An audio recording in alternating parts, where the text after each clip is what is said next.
الله أكبر الله أكبر الله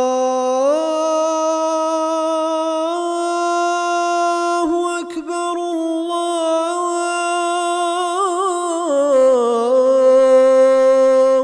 أكبر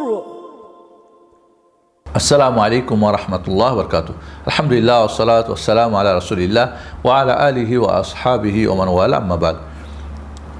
আউযু বিল্লাহি মিনাশ শাইতানির রাজীম। বিসমিল্লাহির রহমানির রহিম। ইয়া বানি আদম খুযু যিনাতাকুম ইনদা কুল্লি মসজিদ। আজকে আমাদের আলোচনার যে বিষয় সেটা হচ্ছে মসজিদের আদব।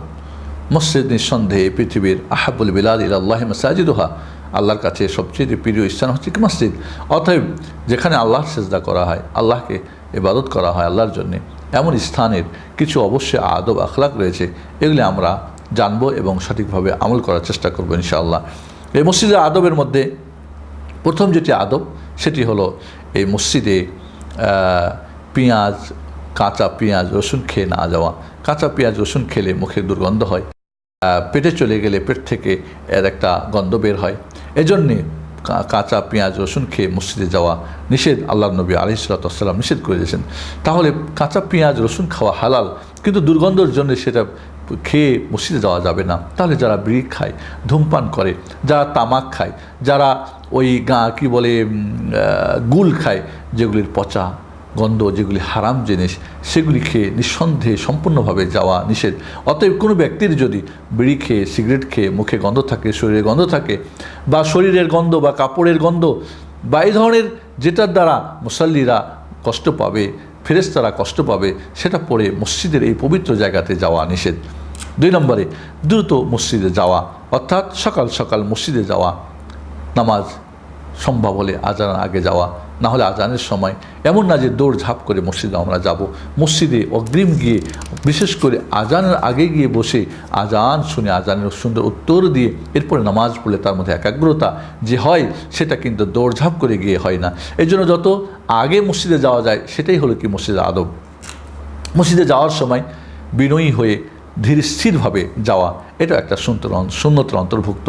আল্লাহ নবী আলাইহিস সালাতু ওয়াস সালাম বলছেন, যখন তোমরা একামাত শোনো, দৌড়ঝাঁপ করো না, ধীরে ধীরে যাও। কারণ দৌড়ঝাঁপ করে হাই নিঃশ্বাস নিয়ে আপনার হাঁপাতে হাঁপাতে নামাজ পড়লে সেই নামাজের একাগ্রতা ঠিক থাকে না।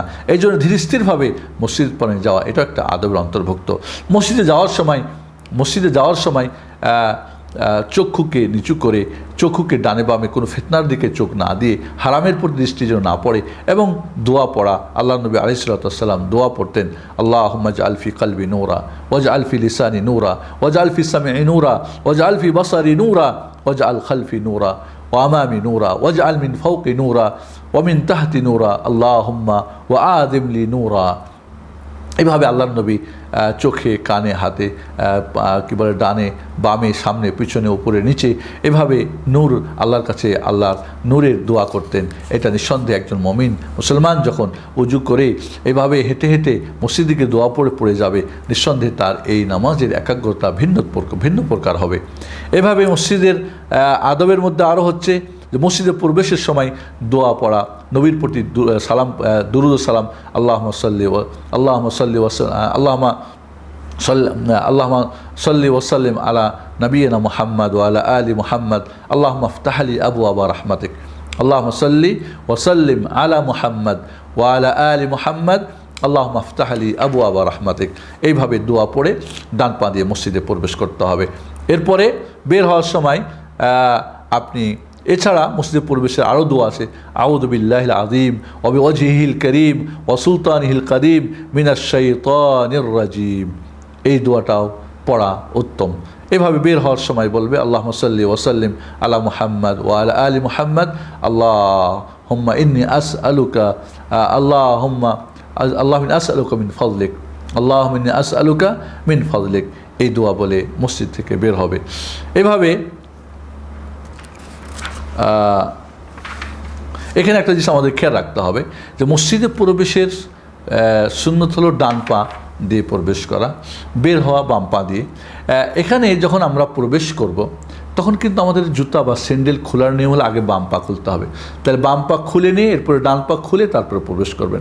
ঠিক মসজিদ থেকে বের হওয়ার সময় আপনাকে বাম পা আগে বের করতে হবে, কিন্তু বাম পা আগে জুতায় দিবেন না, স্যান্ডেলে দিবেন না। দুই পা বের হওয়ার পরে আগে ডান পা পরবেন, এরপরে বাম পা পরবেন। এখানে বিপরীত দুইটা সুন্নতকে আমরা আমল করার চেষ্টা করব ইনশাআল্লাহ। এইভাবে মসজিদে বসে বসে আপনি আগে গিয়েছেন, মসজিদে বসে বসে দোয়া নামাজ পড়েন, কোরআন তেলাওয়াত করেন, জিকির আজকার করেন। এতে আপনার ফেরেশতারা আপনার জন্য দোয়া করবে, আল্লাহুম্মা আরহামহু, আল্লাহ তাদেরকে দয়া করো, আল্লাহুম্মা গফিরলাহু, আল্লাহ ওরে ক্ষমা করো, আল্লাহুম্মা তুব আলাইহি, আল্লাহ তার তোবা কবুল করো। যদি আপনি কাউকে কষ্ট না দেন, আপনি উজু অবস্থায় থাকেন, এইভাবে ফেরেশতা আপনার জন্য দোয়া করতে থাকবে। এই জন্যে দোয়া মসজিদে অগ্রিম গিয়ে এবং মসজিদের কাজে মসজিদে বসে বসে অনর্থক এটা ওটা আমরা যেন না করি। প্রয়োজনে মসজিদে জায়েজ রয়েছে চিত হয়ে শোয়া। এভাবে কেউ যদি পা কেবলার দিকে আগিয়ে দেয়, দুই পা বা এক পা প্রয়োজনে, এবং সামনে যেন কোরআন মুসহাফ না থাকে সেটা খেয়াল রাখতে হবে, জায়েজ রয়েছে। প্রয়োজনে মসজিদে ঘুমানো জায়েজ রয়েছে। অনেকে মনে করে মসজিদে কি করা যাবে না, ঘুমানো যাবে না, বা পা কেবলার দিকে সামনে করা যাবে না, এমনটা ঠিক না। এভাবে মসজিদে কোনো কেনাবেচা করা যাবে না। কেউ কেনাবেচা করলে তার জন্য কী করতে হবে, বদদোয়া করতে হবে। লা আরবাহাল্লাহু তিজারাতাক, আল্লাহ তোমার ব্যবসায় যেন লাভ না দেয়, তোমার ব্যবসায় যেন আল্লাহ লাভ না দেয়, এরকম বদদোয়ার কথা আল্লাহ নবী করতে বলেছেন। এইভাবে মসজিদে কোনো জিনিস হারিয়ে গেলে মসজিদে তালাশ করা বা ঘোষণা দেওয়া জায়েজ নেই। কেউ যদি ঘোষণা দেয়, আল্লাহ নবী বলছেন দোয়া করবে, বদদোয়া করবে, লা আদ্দা আল্লাহু আলাইক বা লা রাদ্দাল্লাহু আলাইক, আল্লাহ যেন তোমাকে এটা ফেরত না দেয়, তুমি যেন এটা না পাও, এই ধরনের বদদোয়া করার কথা বলা হয়েছে। মসজিদে শব্দ উঁচু করা নিষেধ, শব্দ নিচু করে কথা বলতে হবে, মসজিদের আদব খেয়াল রাখতে হবে।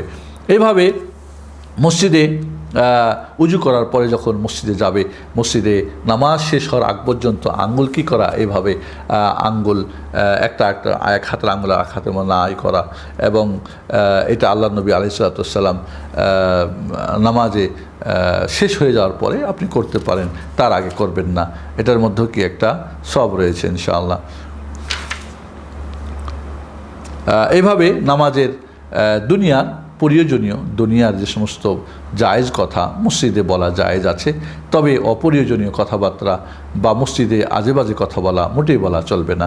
এভাবে মসজিদে প্রয়োজনে খানা পিনা করা জায়েজ আছে, সাহাবারা খেতেন। অনেকে মনে করে মসজিদে খাওয়া এবং পান করা যাবে না, এ কথাটাও ঠিক না। এভাবে প্রয়োজনে যে সমস্ত ইসলামী সঙ্গীত বা ইসলামী গান বা ইসলামী যে সমস্ত আমরা গজল বলি, গজল বলা ঠিক না, সেগুলিও পাঠ করা জায়েজ আছে, সমস্যা নাই ইনশাআল্লাহ। মসজিদের মধ্যে ঈদের দিনে খেলাধুলা করা, প্রশিক্ষণ নেওয়া, এগুলি জায়েজ রয়েছে।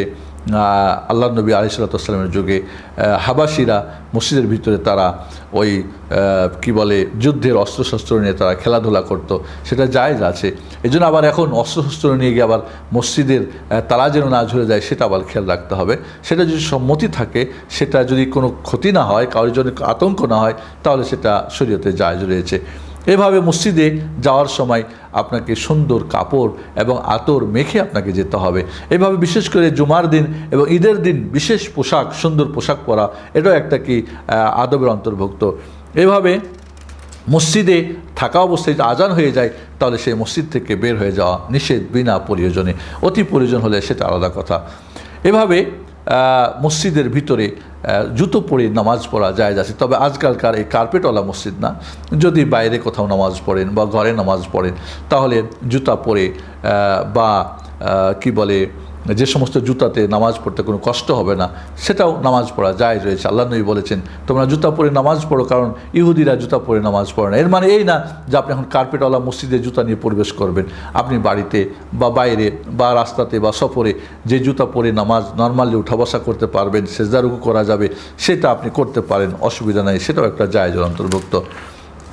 এইভাবে মহিলারা মসজিদে যখন যাবে, তাদের কিছু আদবের খেয়াল রাখতে হবে।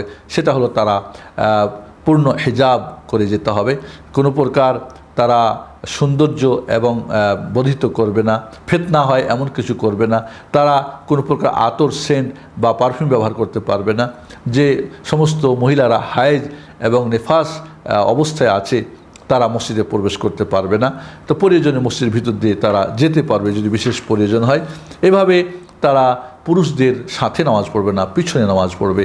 আর বিশেষ করে যদি মহিলাদের নামাজের স্থান পুরুষদের থেকে দূরে না হয়, সামনে আর পিছনে হয়, তাহলে সালাম ফেরানোর সাথে সাথে মহিলারা তারা বাড়ির দিকে তারা বের হয়ে যাবে, পুরুষরা বসে থাকবে।